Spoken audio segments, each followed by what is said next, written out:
Hey everybody, what's happening? We are of course hanging out here with Javier Reyes from Andertons leaders. Let's talk a little bit about what got you into playing guitar, and let's see how you got into this whole, what you're doing now. I got into guitar because my father made me do it. At the age of 5, my dad was like, hey, one day you sit in the car with me, and then we're like, why are we going to this random church? And he's like, you have a piano lesson. And it was like, oh, okay. So then a year later, get in the car, we're going to some random store. It's like, what are we doing here? He's like, you have a guitar lesson today.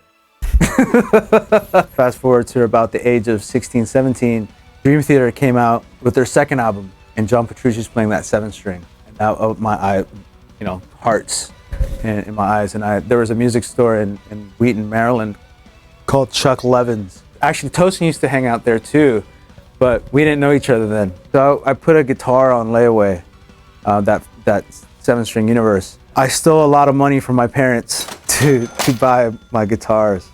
Right? Yeah. Cat, don't do that. Just like a little bit at a time. And I'm just like, so my parents still have a restaurant in DC. And back in the 90s, debit cards weren't a thing.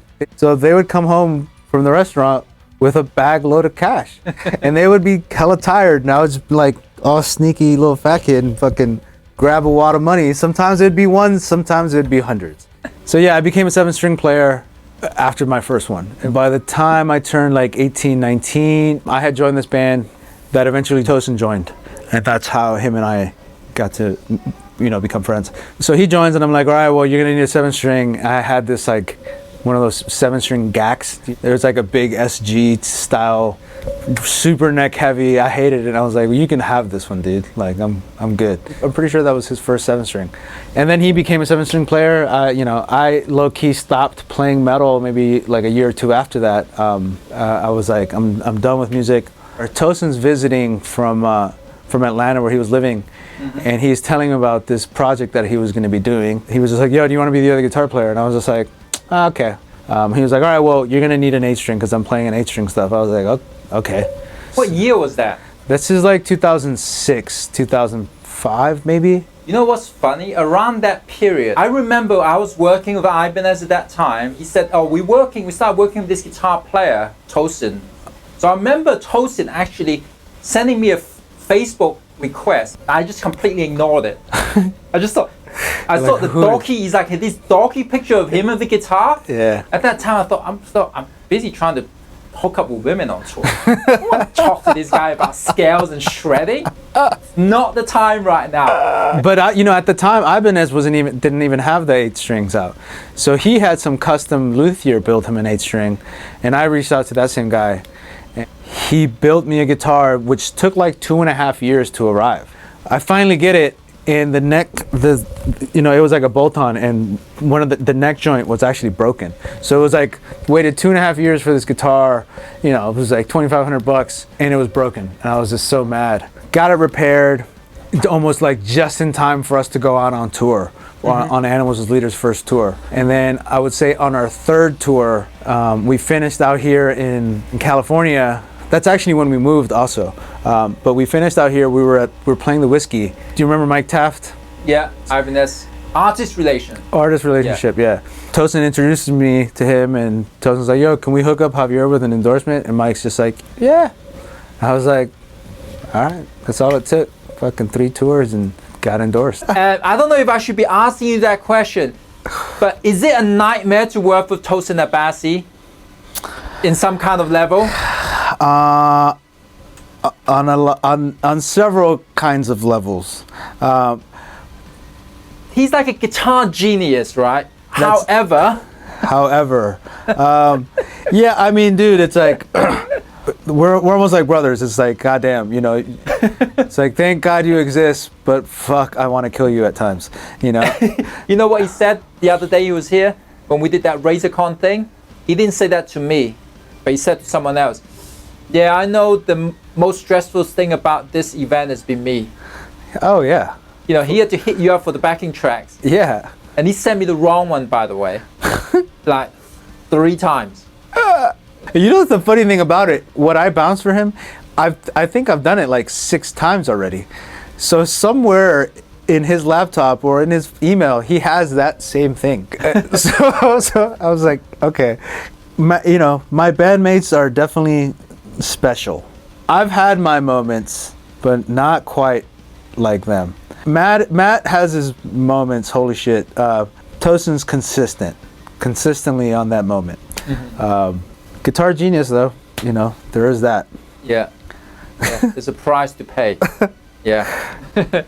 So your transition is custom 8-string, then you got an Ibanez deal, and how did you get to this ESP signature then? Ibanez wasn't giving me a fucking signature. They were just like, nah, dude, you're not like fast enough or something. And they're like, you're too fat, dude. So they're like, we don't allow fat people to have signature guitars. So I was just like, you know what, dude, I'm out. So I went shopping. I hit up ESP, I hit up Jackson, I hit up Schecter. So ESP was like, yo, it's cool, you're fat, we'll give you your signature guitar. So we got to design this. So this body shape is a Mystique shape. They only had it in their 6-string. I wanted to create a new body style with ESP. I'm not a guitar builder. I wanted to pick something that was kind of in their world already, in the wheelhouse, but that they weren't doing. So I found that Mystique body I liked it. I was like, yo, can we do this in an 8-string? They made the first prototype, and we were just like, yo, this actually is gonna work. So that's how we ended up coming up with this one. Yeah, I mean, looking at your guitar now, in reality, let's see, we look back, I mean, what 8-string would they have done for you? I mean, it would have been an RGA or an RG, just like a new finish, and that's that. With ESP, it was like kind of this whole new look, and I think for ESP also, it was a cool addition for them, because, they're traditionally a more on like just straight metal type of dudes. And here I come wearing my like guitar necklace, playing all high, playing all sorts of stuff, wanting some cool figures, nice finishes, which was, I think, a little different for ESP. They got Kirk Hammett and James Hetfield bloodstains on their guitars, and as opposed to here's just a nice guitar that, whether you know me or not, it looks like a nice boutique guitar. Do you have Fishman pickups in there? These are my signature Fishman Fluence. So yeah, it took a while. When I first heard the Fishmans, I was not necessarily stoked. But what actually changed my mind was I was there for one of the first few voicing sessions for Tosin. And it was crazy to me to start seeing like how different they could start doing the voices. And it was completely different than what I originally had played. This might be worth considering again. And they gave me sort of the prototypes. They said they got it close to where I wanted to. And finally we got to the point where it was like, all right, the voicing sounds better. And I love them, they really do sound really good. Right, so that's voice 1 in my bridge position. Voice 2. It's pretty subtle. You could also hear it on like leads. Right, voice 1, you hear it more there. So, and then for the neck position, you can really hear that roll off. Right, pretty chimey. But if I go to voice 2,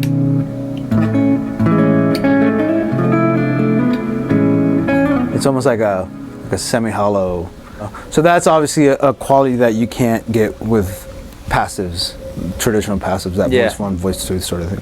You also have another but this one's a pretty gnarly 8-string right here. There's something about this 8-string is it has a tremolo bar. And it's 3 single coils. This is something unique.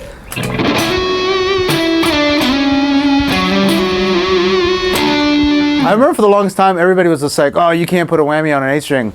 I've yet to have a single problem with it. Do you have to stabilize the bridge at the back? Do you have something, is it like completely full floating with no extra string on it? Interesting. Yeah. I mean, to tune that guitar, does it take some time to get it in? I don't do it. I send it to my guitar tech. I love having it. I try not to mess with it.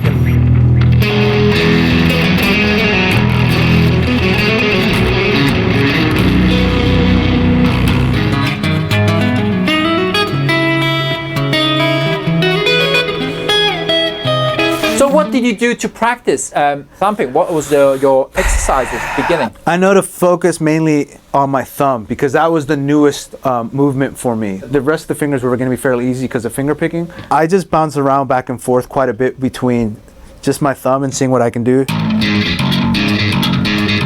Or like... And stick to just the thumb. Don't even bother thinking about anything. Don't even, yeah, because everything comes a little bit more natural. Once you get that, then everything else seems a little easier. But yeah, I would just say practice that movement. So people can take lessons of you online if they want to learn some stuff? Yeah. So hit me up on Discord. Hit me up on my mostly on my Instagram is probably the best way to just send me a DM. You know, I usually just set them up depending on where they are. Yeah. But yeah, online, I've been enjoying it. It's pretty cool. Do you recommend us do thumping on the 8th string to start learning, or can we do on the something smaller? Or is it like? It's easier for sure on the 8th and 7th string, but if you only have a 6, just do it on a 6. Like I've made some exercise that I have some students who only have 6-string guitars, but they want to learn it. I don't think it's absolutely necessary to have a 7 or an 8. I feel like even playing on live stream is a separate thing you have to learn. When I first started playing these DragonForce songs, I was very nervous and I didn't feel good about it. I would delete the video after the stream is done. I said, you shouldn't watch this again. Do you feel like that when you play on the live stream? Yes. You know, there is an element of like, when I'm writing by myself, when there's no cameras on or not even another band member, you know, I sit down and it's like,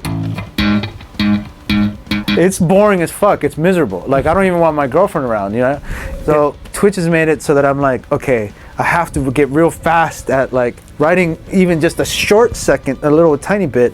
And I'm not worried about getting the most perfect take either, you know? Because I know that it's like, it's a little bit more interesting to get at least 30 seconds worth of music than it is to watch 30 minutes of me trying to get the perfect 30-second take. You know, it is difficult, but I like that it's calming that kind of like, it's like making that better, or even talking in front of a camera. Like I just yesterday I did this interview for Sweetwater, and afterwards I was just like, damn, I think that was probably the best that I've ever spoken in an interview. By doing the live stream, yeah, talking, just getting used to it. There you go. All right, dude. Hey everybody, thank you for hanging out here today. Thank you for coming down here to talk about guitars, tones, and stories. Take care. Ciao, ciao, ciao. Bye. Thank you for hanging out. Woo-hoo, woo-hoo, bye, bye, bye, bye, bye. Yeah.